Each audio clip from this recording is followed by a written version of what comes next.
Potentiel pour la tech et les fonds tech en bourse. Jocelyn Joven avec nous pour Morningstar, dont il est rédacteur en chef. Bonjour Jocelyn, on est ravi de vous retrouver. Bonjour Guillaume. Ce secteur de la tech, Jocelyn, a été particulièrement malmené, c'est vrai, depuis plusieurs mois maintenant, et il se retrouve aujourd'hui comme ignoré par les investisseurs.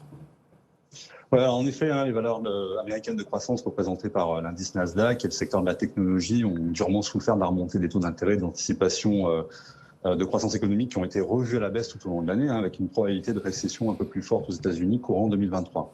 Alors l'indice Nasdaq Composite a perdu près de 28%, malgré le rebond entamé depuis la mi-octobre, contre un repli de 15,5% pour l'indice S&P 500. Et comme vous l'avez mentionné, le secteur de la technologie, qui était presque adulé jusqu'à la fin de l'année dernière, est aujourd'hui sous-pondéré dans les portefeuilles des institutionnels à des niveaux pas vus depuis août 2006, comme le montre la dernière enquête de Bank of America. En effet, ces dernières semaines, les marchés ont beau remonter. Le Nasdaq et les valeurs de la tech, elles, montent moins. Si on regarde la valorisation de ces valeurs technologiques, on se rend compte qu'en effet, qu'elles restent peut-être assez chères, même si elles avaient chuté.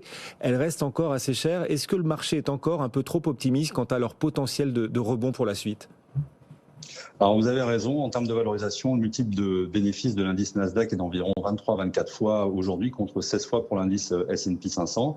Cela signifie que le marché attribue une prime de valorisation qui serait justifiée par une meilleure rentabilité du capital et de meilleures perspectives de croissance des résultats pour les entreprises qui constituent l'indice Nasdaq.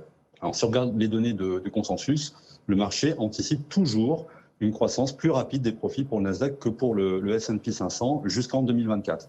Alors ces chiffres sont étonnamment optimistes et à mon avis ont de bonnes chances d'être revus à la baisse au regard de nombreux avertissements sur résultats dans le secteur de la tech notamment, de mesures de restructuration et d'autres messages de prudence envoyés par les directions des entreprises du secteur au cours des dernières semaines. Mais ça veut dire que l'indice Nasdaq pourrait continuer de sous-performer l'an prochain ?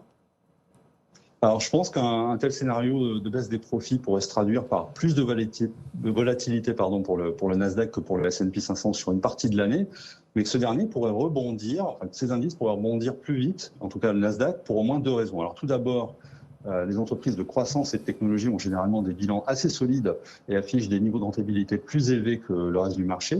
Elles ont aussi anticipé les difficultés à venir et ont commencé à réduire leurs coûts.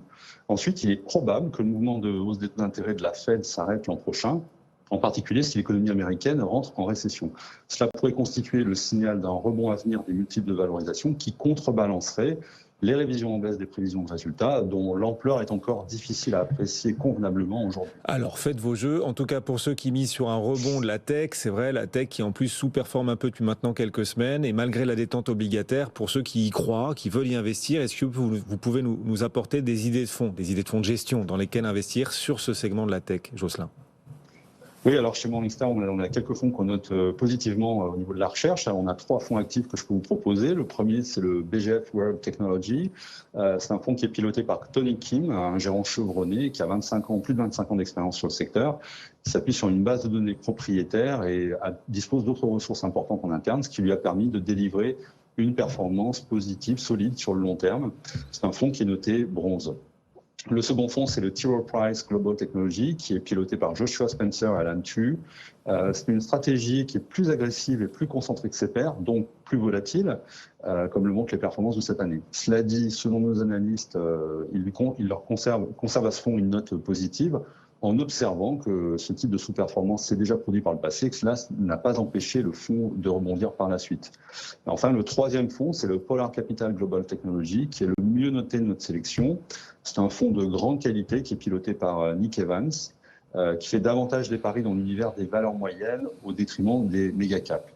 Alors cela s'est traduit par un solide historique de performance sur longue période et c'est un fonds qui est noté Silver. Voilà ces 3 fonds que vous proposez, ces idées de fonds chez Morningstar pour investir dans ce segment de la tech pour ceux qui le souhaitent, le Polar Capital Global Technology, le T. Rowe Price Global Technology et puis ce premier fonds dont vous nous parliez tout à l'heure, le BGF World Technology. Jocelyn Joven, rédacteur en chef Morningstar. Merci Jocelyn de nous avoir accompagnés en direct à nouveau cet après-midi. Que fait le Nasdaq justement, lui qui depuis plusieurs semaines sous-performe un petit peu? Eh bien le Nasdaq continue de sous-performer.